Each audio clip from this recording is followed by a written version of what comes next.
السلام علیکم۔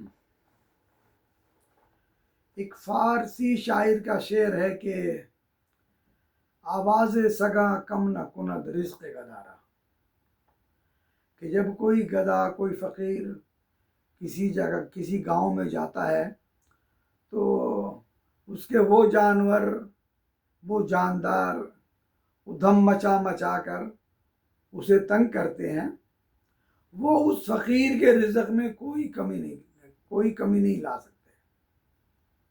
ان کے شور مچانے سے اس فقیر کا رزق کم نہیں ہوگا، وہ گاؤں میں مانگے گا، جو اس کا حصہ ہے وہ اسے مل جائے گا۔ اس کا بالکل اپوزٹ ہے یہ بات جو میں کر رہا ہوں، کہ آپ لوگوں کے الحمدللہ یہ قرآن و سنت کا جو پروگرام ہے، اس کے نہ دیکھنے سے الحمدللہ میرے بولنے میں انشاءاللہ کمی نہیں آئے گی۔ یہ کام میں ایک عبادت سمجھ کر رہا ہوں، اور الحمدللہ کوئی دیکھے نہ دیکھے وہ اس کی مرضی ہے۔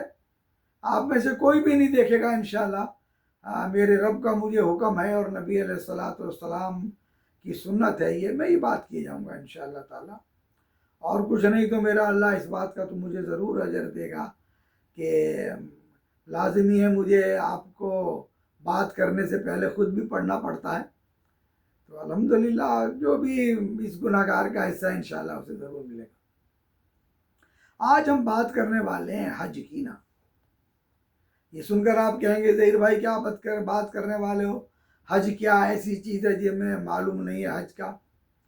بہت آسان سا طریقہ ہے، 2-4 مہینے پہلے حبیب بینک، یونائٹڈ بینک میں پیسے جمع کراؤ، نمبر آ جائے، ٹیکہ لگواؤ، جہاز میں بیٹھو، 1.5-2 مہینے وہاں رہ کر آؤ، کعبے میں جاؤ، عمرے کرو، یہ حج ہو گئی۔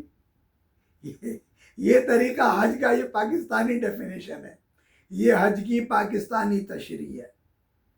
ایک حج کی وہ تشریح ہے جو اللہ سبحانہ و تعالیٰ نے کی ہے نا، تو ہم آج اس پر تھوڑی سی گفتگو کریں گے، کوشش کریں گے 5-7 منٹ میں ہی بات پوری ہو جائے، کیونکہ دماغ کا کچھ بھی میں استعمال کروں آپ لوگوں کے لیے پسندیدہ نہیں ہے، وہ چھوٹی سی گفتگو میں کوشش کریں کہ بات ہو جایا کرے نا۔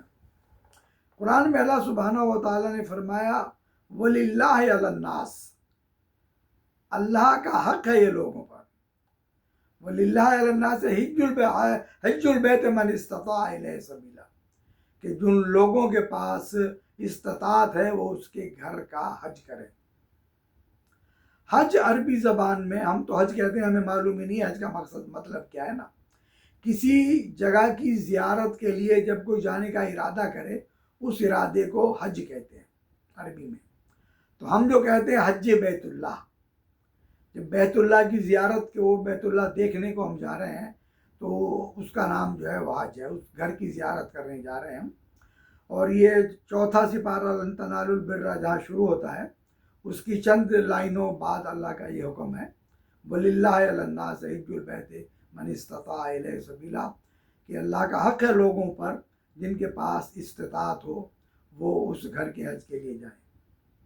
پھر اللہ نے بہت بڑی وارننگ دی وَمَنْ كَفَرَ فَإِنَّ اللَّهَ غَنِيٌّ عَنِ الْعَالَمِينَ، پھر جس نے کفر کیا، اللہ اکبر، حالانکہ یہاں پر اللہ نے یہ کہا ہے کہ جس نے وہاں جانے کا ارادہ نہیں کیا، یا جہاں جو نہیں جانا چاہتا، مگر اللہ نے بہت سخت لفظ استعمال کیا، کفر کا لفظ استعمال کیا اس کے یہاں پر، کہ اس کے وہاں نہ جانا استطاعت کے باوجود اللہ کو سخت ناپسند ہے۔ تو میرے بھائیو، اب تک آج کل تو بہت حج عام ہو گیا، اور اللہ نے ہر کسی کو فراوانی بھی بہت دے دی ہے، جس نے حج نہیں کیا اس کو اب تک حج کا سوچنا چاہیے نا۔ یہ تو قرآن کا حکم ہے، پھر اللہ کے رسول صلی اللہ علیہ وسلم کی اس سے بھی زیادہ جو ہے کیا کہنے چاہیے، اس کے بعد کی جو ہے وہ ایک وارننگ ہے۔ آپ صلی اللہ علیہ وسلم نے فرمایا جس کے پاس استطاعت بھی تھی، حدیث کا مفہوم ہے، 2 حدیثیں ہیں، ان دونوں کا مفہوم ہے ایک ہی جگہ بیان کر دیتا ہوں، کہ جس کے پاس استطاعت بھی تھی، وہاں جانے کا خرچہ بھی تھا، پیچھے جو گھر والے رہ گئے ہیں 1-1.5 مہینے کا ان کا بھی خرچہ تھا، پھر بھی وہ نہیں گیا، نہ اسے کوئی بیماری تھی، نہ راستے میں جنگ تھی، اور نہ وہ اللہ آپ کا بھلا کرے کوئی اور مجبوری تھی، پھر بھی اگر وہ حج کر کے نہیں آیا تو آپ صلی اللہ علیہ وسلم نے فرمایا اس کا اس حالت پر مرنا یا یہودی اور عیسائی ہو کر مرنا ایک ہی جیسی بات ہے۔ اللہ اکبر۔ یعنی اگر ہم اس قابل ہیں کہ حج کرنے جا سکیں، کوئی عذر نہیں ہے۔ نہ یہ کہ بھائی ہم گڑیانی والے کہتے ہیں ابھی تو بیٹیاں بیٹھی ہیں بھائی یہ بھی فرض ہے، کوئی فرض نہیں ہے بھائی۔ سب سے بڑا فرض اللہ کا فرض ہے جو اس نے حکم دیا ہے۔ اگر گنجائش ہے تو حج کر کے آئیں، ورنہ آپ صلی اللہ علیہ وسلم نے فرمایا اس حالت میں مرنا اور یہودی یا نصرانی عیسائی ہو کر مرنا توبہ استغفر اللہ، اللہ کی نظر میں ایک صحیح ہے۔ تیسری وعید حضرت عمر رضی اللہ تعالیٰ عنہ کا قول۔ آپ رضی اللہ تعالیٰ عنہ نے فرمایا کہ جو لوگ استطاعت بھی ہے اور پھر بھی وہ حج پر نہیں جاتے، میرا دل کرتا ہے کہ میں ان پر جزیہ لگا دوں۔ جزیہ یاد رکھیے وہ ٹیکس ہوتا تھا جو مسلمان خلفائے راشدین کے زمانے میں ان غیر مسلمانوں پہ لگایا جاتا تھا جو اس میں ایمان نہیں لاتے تھے نا۔ اور یہیں پر نہیں رکے، حضرت عمر نے کہا کہ ان پر جزیہ لگا دوں، وہ مسلمان نہیں ہیں، وہ مسلمان نہیں ہیں۔ اللہ اکبر، کتنی سخت وعیدیں ہیں۔ یہ تو بات یہ ہے کہ جنہوں نے اب تک حج نہیں کیا وہ حج کرائیں بھائی، رائٹ۔ اور پھر تھوڑی سی بات یہ بتانی ہے کہ حج کتنا بڑا فریضہ ہے نا۔ اللہ تعالیٰ نے اس لیے کہ وہ کیا کہنا چاہیے، میرا رب چاہتا تھا کہ صرف اللہ کے لیے نکل کے آئے نا۔ دنیا میں دیکھیے دو طرح کے سفر کرتے ہیں، ایک اپنے گھر سے اس لیے نکلتے ہیں کہ روزگار کمائے پیٹ کے لیے، جیسے ہم لوگ نکلے ہوئے ہیں، یہ ہم اپنے پیٹ کی خاطر نکلے ہوئے ہیں نا، ایک سفر یہ ہے۔ دوسرا سفر اب ہم جہاں رہ رہے ہیں وہاں سے چھٹیوں کے لیے جاتے ہیں، بھلے پاکستان جائیں کہیں گھومنے جائیں، یہ دوسرا سفر ہوتا ہے۔ اللہ کے لیے ہم کوئی سفر نہیں کرتے۔ تو یہ سفر جب حج کے لیے نکلتے ہیں یہ صرف اللہ کی رضا کے لیے سفر ہوتا ہے، اسے راضی کرنے کے لیے نکلتے ہیں۔ یہی مقصد ہوتا ہے کہ اللہ کو راضی کرنے، اس کا گھر دیکھنے کے لیے جا رہے ہیں۔ تو یہ سفر ضرور کرنا چاہیے، اتنی بڑی عظمت ہے اس کی، جس کے لیے اتنی بڑی وعیدیں ہیں۔ باقی ساری جو چیزیں ہیں وہ الحمدللہ ہم سب کو معلوم ہے۔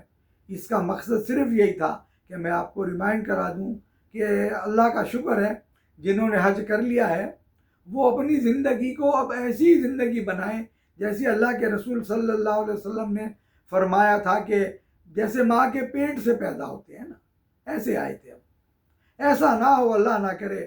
بہت بری مثال ایک اور ہے، کسی فارسی شاعر نے کہا ہی ایسے کہ گدھا چاہے حضرت عیسیٰ ہی کا کیا نہ ہو، اگر مکہ ہو کر آ گیا، بیت اللہ کا جہاں حرم شریف ہے وہاں ہو کر آ گیا تو وہ گدھے کا گدھا ہی رہے گا نا، اسے پتہ ہی نہیں ہے میں کہاں جا رہا ہوں کہاں نہ جا رہا ہوں۔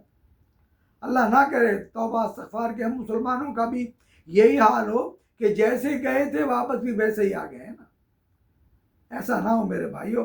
حج کا مقصد ہی تو یہ ہوتا ہے، جب اللہ کے رسول نے کہا تو ایسا ہو گیا جیسا ماں کے پیٹ سے پیدا ہوا تھا، اس سے بڑی سعادت اور کیا ہوگی۔